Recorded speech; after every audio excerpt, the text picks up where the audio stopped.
Hi guys, it's Shelby and welcome back to the Eclectic Aficionado. So today I found a book tag that piqued my interests, and so I'm going to do that for you guys. And it is called the Opposites book tag, and I found it on a website, a random website, I don't know. But the little book owl had posted it, so I think I'm going to tag her down below. The original creator, Mina Estante, but I guess it's in Portuguese, so I haven't watched it and I don't plan to. But I might link that down below, and if not, I mentioned his name so you guys can look it up if you want to. So let's begin, shall we? Number 1, first book in your collection. First book, I feel like I've had it forever anyway. The first book in my collection is this Precious Moments Bible. My grandma gave it to me forever ago. She lives in California now, so I don't really get to see her. She wrote a little dedication in there and she said, "To Shelby, with lots and lots of love, Grandma Peggy." And I actually really like this little Bible, and it has like little pictures in it. It's really cute. I'm not particularly religious per se. I'm spiritual. This is still a very beautiful and cute little Bible, and I still very much enjoy it. And then the second part of number 1 is the last book you bought. The last book I bought was probably actually just like a week ago, and it is Shutter, Courtney Alameda. So I saw this on the shelf when I was at Barnes & Noble with Allie, and it's about this girl named Micheline, a girl who sees the auras of undead in a prismatic spectrum. So I'm assuming a rainbow of colorful things. And then she's a descendant of Van Helsing, and she's supposed to like break this curse. Yeah, it's like a ghost curse that gets put on her and her friends, and she has to figure out a way to break it. So that was pretty cool. Nice little buy, my newest edition. Yeah, so all of these, you guys, I should have said this before I started, but all of these are going to be 2-part questions, thus the opposites book tag. So from one end of the spectrum to the other. So I'll just keep going. Number 2, a cheap book in your collection. I chose The Little Book of Pandemics by Dr. Peter Moore, and I got this in the bargain section of Barnes & Noble, just strolling towards the checkout, and I saw this and I thought it looked really cool. It was on sale for like $4 or $5. Very, very inexpensive, but pretty nifty, pretty cool, kind of funny. Woo. And the opposite of that is an expensive book in your collection. So I actually had a couple that kind of tied, but since I didn't want to double dip, since they also kind of worked for other questions, I went with Fairy Tales from Around the World by Andrew Lang. And I actually bought this when I bought that really big, beautiful Anne Rice book with 3 different vampire stories in it. It was on sale, $25 each if you bought 2. I don't know what the original price was, but I can guarantee it was more than $25, so expensive. But look how pretty it is. You look at it. Once Upon a Time, and then it has the gold on the pages, so that's really cool. Yeah, haven't read this guy yet. Soon. Number 3, a book with a male protagonist. I actually haven't read this book yet. It's on my list of books to read, and it's called Project Cain by Geoffrey Girard, and actually Allie really wants to read this too. And it's about this guy, I think his name is Cain. Of course, that's the name of the book, it should be Cain. It turns out he's part of a program where they take the DNA of serial killers and they create offspring to see if they will grow up to be serial killers themselves, kind of thing. So they're like clones almost. That's all I remember from reading it at the store. So, yeah, male protagonist. One of the few books I have that actually has a male lead, which is not on purpose. Just, I don't know. We'll see. And on the opposite of that, a book with a female protagonist. I went with Night Tides by Alex Prentice. Her name is Rochelle, and she can actually commune with the spirits in this lake where she lives. And she helps figure out murders as the spirits talk to her, and she actually has kind of a erotic relationship with these spirits. It's part of how they commune together. Yeah, it's kind of interesting. It's a little weird, but it's actually really cool. It's the only book I've ever read like this. Yeah, female protagonist. I chose her because she's kind of cool, strong-headed. She goes off on her own and tries to do things, but she's not stupid about it like some female characters tend to be sometimes. So that's a good read if you're interested. Night Tides. There's a couple different books in the series. Number 4. A book you read very quickly. So for this, talking about it again, you guys.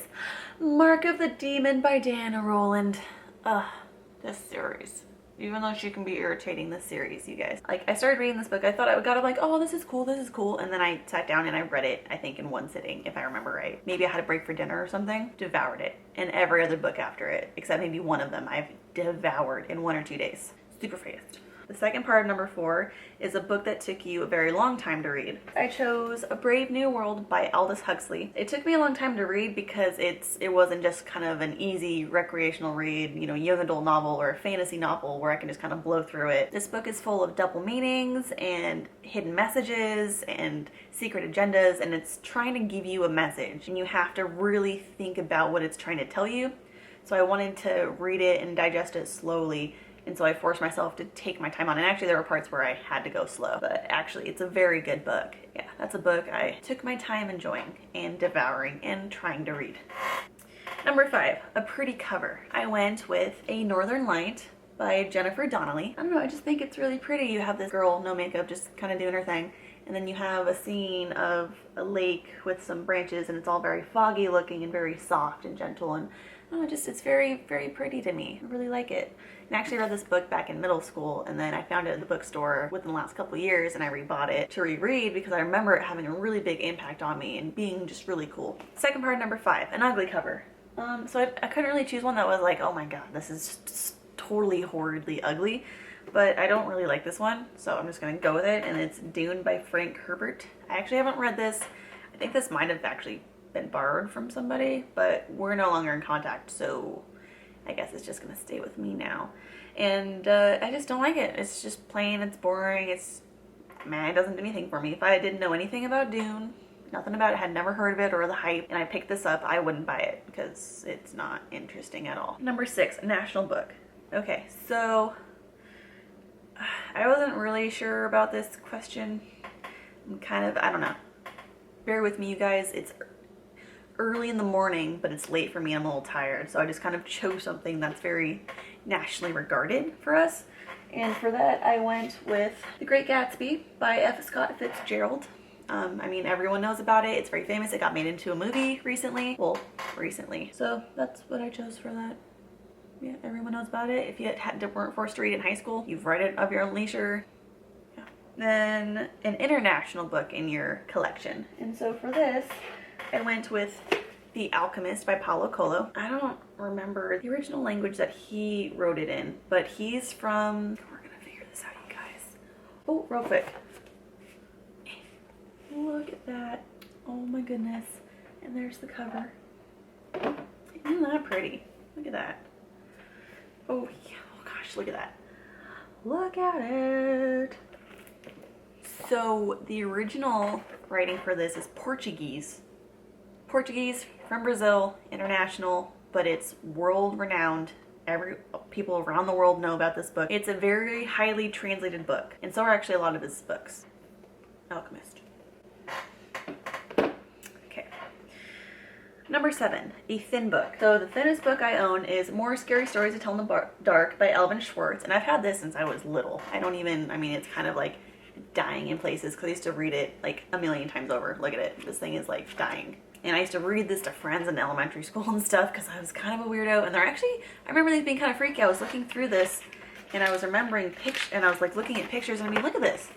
It's like kind of creepy, you guys. That's kind of really creepy. Yeah, it's creepy, little child demon thing. But yeah, it's 100 pages. Yeah, one of the shortest guys I got. Let's see her. And then the thickest book in your collection. So I could easily have gone with my Anne Rice book, which you can see back there. It's right there. But considering that's actually 3 books in one, I decided to grab the book that is singularly a book. I mean, I think it's actually a collection of some short stories, but whatever. It's a book. It's not whatever. I chose this. It's Everything's Eventual by Stephen King. I don't have a cover for it, but this is it. It's pretty thick. It is, compared to the 100 pages, it is 459 pages. And actually, I might have a Harry Potter book that's longer, but I'm not gonna get it out. We're just gonna go with this guy. Everything's Eventual by Stephen King. 459. All right, number 8, a fiction book. Midwives by Chris Bojalian. I don't know. I believe it's based on the true story of a midwife and the delivery that is portrayed in this book. And actually, it's a really good book. I had to read this for a class that I took in college a couple of years ago. And my sister had actually read it before that on her own because she used to be like obsessed and wanted to be like a doula or a midwife or something. And so she was obsessed with pregnancy and birthing and all that. So she had read this by herself already. But I ended up really liking it. It was easy to get into. It's a very gripping story. It's a bit controversial in and out of the book. Yeah. A nonfiction book. So I don't have a lot of nonfiction books, and if I do, they're like psychology books, and this is a psychology book, and it's Mistakes Were Made But Not By Me by Carol Tavris and Elliot Aronson. This is about people dodging responsibility, the parade of public figures unable to own up to what they screw up. So it just looks at, you know, people and avoiding their responsibilities and trying to shun it onto other people, and why people tend to do that. Number 9, a romantic book in your collection. And actually for this, I cheated a little bit and I went with a manga. Night of the Beasts by Chika Shiomi. This. Alexis, you know why I chose this, but oh my gosh. Romantic.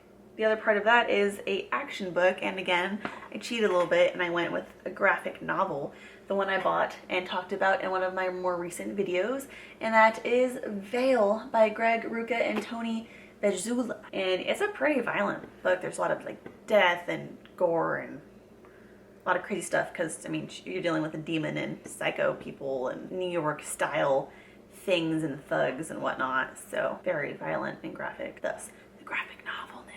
Lastly, number 10, a book that made you happy. So for this, one of my recent reads was Soulless by Gail Carriger, because I just love this series, you guys. The writing style, the characters, the plot, the dialogue, everything about this book is just amazing. Well, and the rest in the series. It's just witty, it's fun, it's sophisticated, but it still's got like a little bit of like fantasy to it, and it's just so fun. And I found myself laughing out loud and giggling and texting Allie or yelling for Allie or just like clutching it to my chest and being like, yes! And just, it was really good. It is one of those good reads. It pulls you in and it pulls you in hard and you're not disappointed. And then the counterpart to that is a book that made you sad.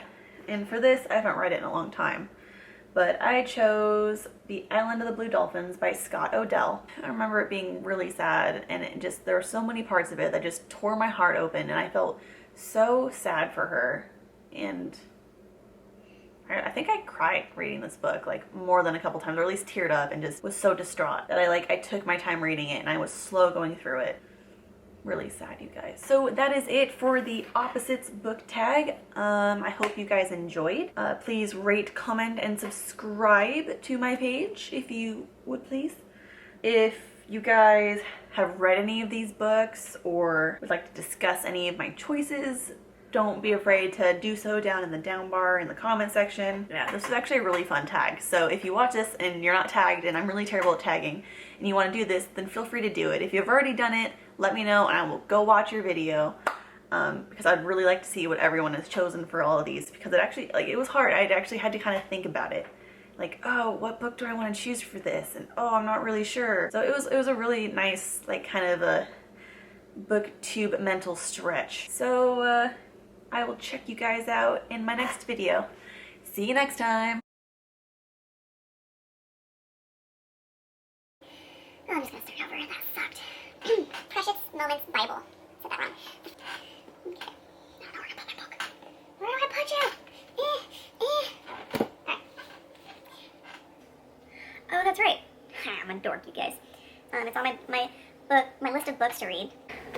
There is a mister crying. There's a mister crying. Why are you crying, mister? Oh my goodness, what is wrong with the little mister? Oh my goodness. You have a sad little mister in your hands, you guys. This is one of those ones that's full of hidden meanings and subtle, like, you know, I can't even talk right now. Okay. Oh, this is a really long video. I need to speed this guy up, you guys. I need to speed it up. Alright, that's what I thought, okay. Okay. Come on, why are there so many extra pages in you? I think, right? I'll check that later. By Carol Tavris. So it's about this girl named Aria. I just can't. It's just so... You guys, I can't. You just need to read it. It's so romantic. It's so sweet. I think, how many are there? There are 6 books in this series. And it's all good. It's all good, you guys. And it's all just so sweet. It's like a star-crossed love. And it's so romantic. Her first kiss is stolen by a stranger. And it ends up they fall in love. They fall in love, you guys.